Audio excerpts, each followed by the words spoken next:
जय श्री कल की। ओम नमो भगवते वासुदेवाय।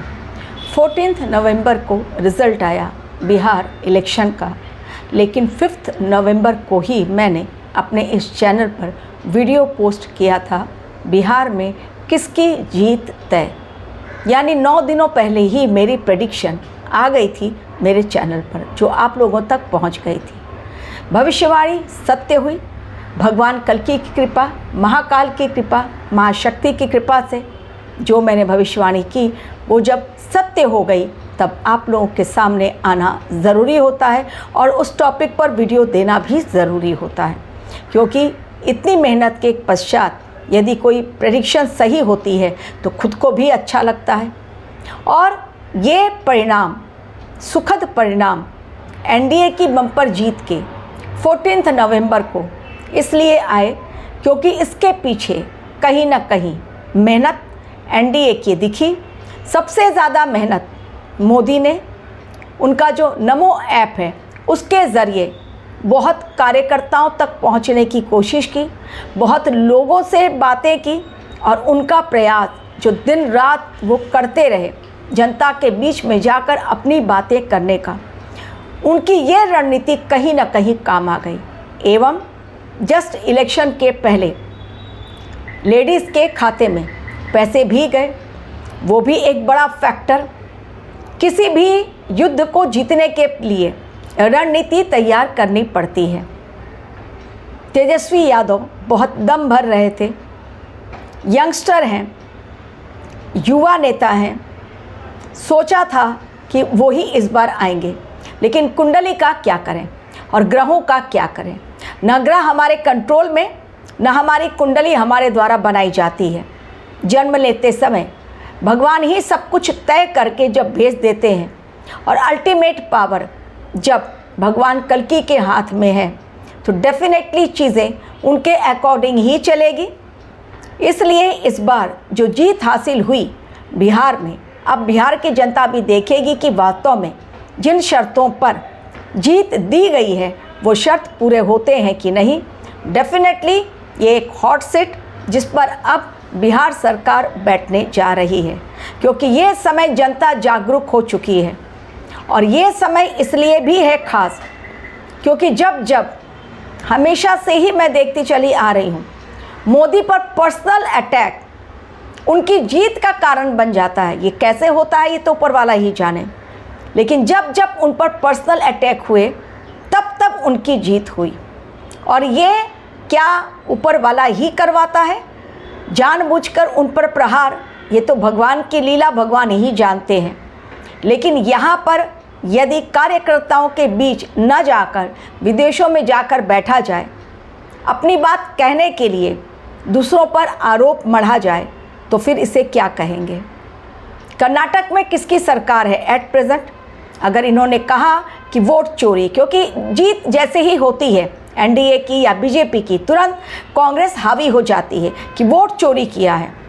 अगर वोट चोरी किया है और अगर इलेक्शन कमीशन में करप्शन है, वहाँ पर बैठे हुए जितने लोग हैं, तो फिर कर्नाटक में कांग्रेस की सरकार कैसे बनी? नहीं बननी चाहिए, वहाँ पर भी बीजेपी की ही गवर्नमेंट होनी चाहिए। फिर वहाँ पर कांग्रेस की सरकार कैसे आई? मैं किसी भी पार्टी को सपोर्ट नहीं कर रही हूँ क्योंकि राजनीति से कोई लेना देना नहीं है, लेकिन जब मैंने भविष्यवाणी की तो उस भविष्यवाणी के पीछे ग्रहों का आकलन रहता है, न्यूमरोलॉजी भी रहती है और मेरा पर्सनल एनालिसिस उस समय के चक्र को देखकर हर समय कुछ कहता है। आपने किस समय फॉर्म भरा, उस समय के ग्रह नक्षत्र क्या कहते हैं, बहुत सारी चीज़ें काउंट करनी पड़ती हैं। कर्नाटक से एक वीडियो जेल का सामने आया, आतंकवादियों को पकड़कर जेल के अंदर डाला गया है और वही आतंकवादी अंदर मोबाइल पे बातें भी कर रहे हैं, शराब भी पी रहे हैं और पार्टी भी कर रहे हैं, म्यूज़िक लगाकर डांस भी कर रहे हैं।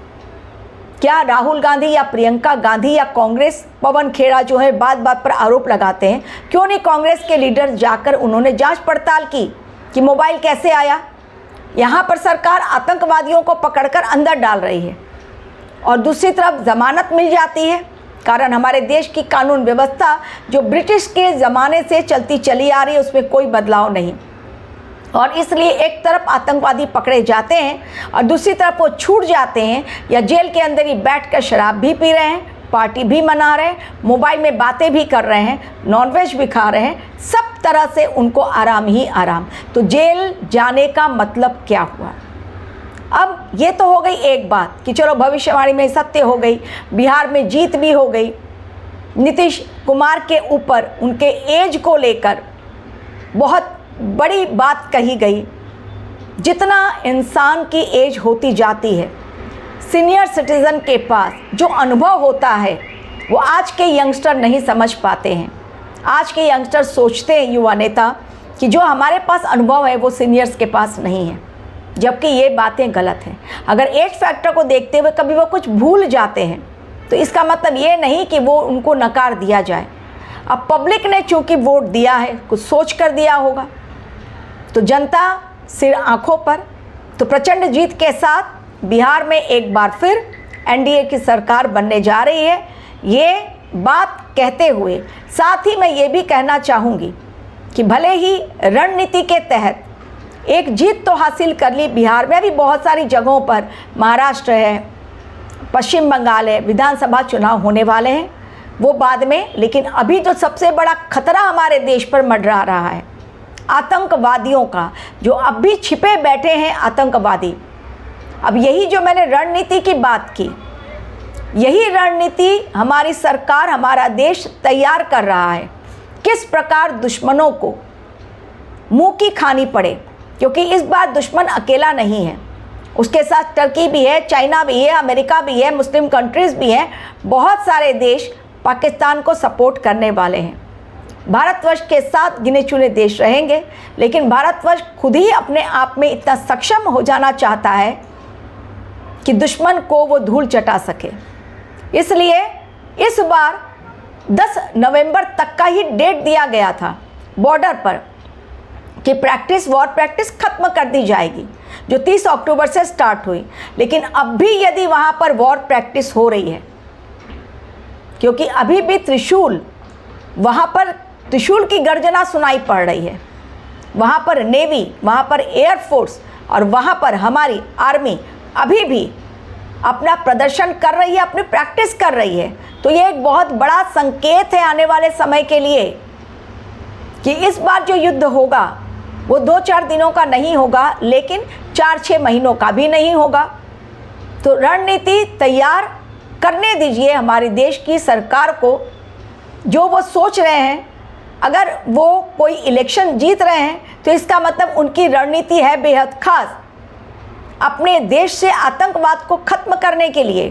ऑपरेशन सिंदूर बाद में, पहले ऑपरेशन इंडोर होना चाहिए, यानी घर की सफाई पहले, अतिचारी गुरु, आत्मनिरीक्षण करने का मौका। तो जो पार्टी हारी है उन्हें आत्मनिरीक्षण करना चाहिए, आत्ममंथन, कि देश की इतनी बड़ी पार्टी इतने सालों तक, दशकों तक राज किया, क्या हो गया अचानक, कहाँ पर गलती उनसे हो रही है। केवल मोदी को दिन भर बैठकर गाली देने से यदि जीत हासिल हो जाती तो फिर क्या बात थी। रणनीति बहुत खास होनी चाहिए और ऐसी रणनीति कि वहाँ पर हार का नामो निशान ना हो। इसलिए ऑपरेशन सिंदूर के पहले देश की क्लीनिंग ज़रूरी है।